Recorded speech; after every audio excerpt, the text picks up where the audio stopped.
So Donald Trump won the election, and the whole world is in disbelief. This is something we thought would never happen. Now people are really scared. Not just Muslims, but the Latino community, the black community, even the white community. Everybody's scared.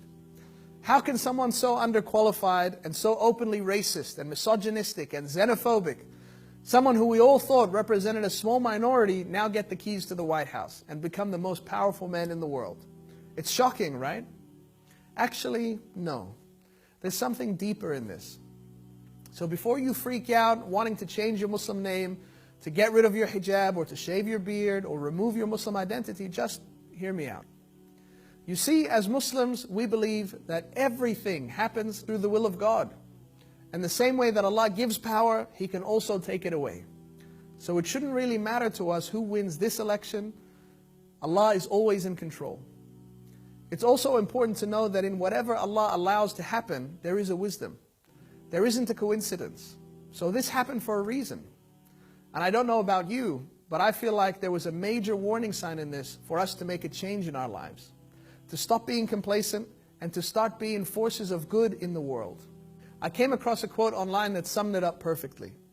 For all of us that haven't done anything in the last 15 years since 9/11, but became slaves of our careers and our lifestyles, letting a very few do all the good work, this should be a wake-up call.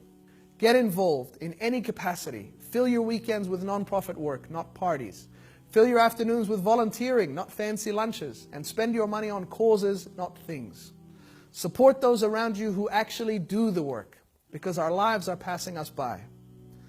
Know that no matter how hard it gets, remember that the Prophet said if the whole world were to gather together in order to harm you, they wouldn't be able to harm you except with something that God had already written for you. Did we expect this life to be easy? Allah tells us so many times in the Quran that we will surely be tested, to know who will struggle for the sake of Allah and to know those who will be patient.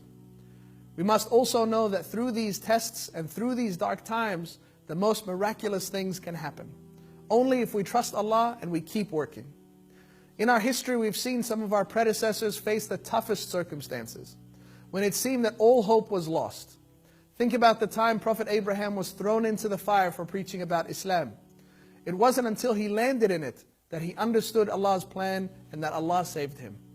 Think about Moses and the Red Sea. When the army was fast approaching, it wasn't until the last moment, after the panic had already set in, that Allah saved him and his followers.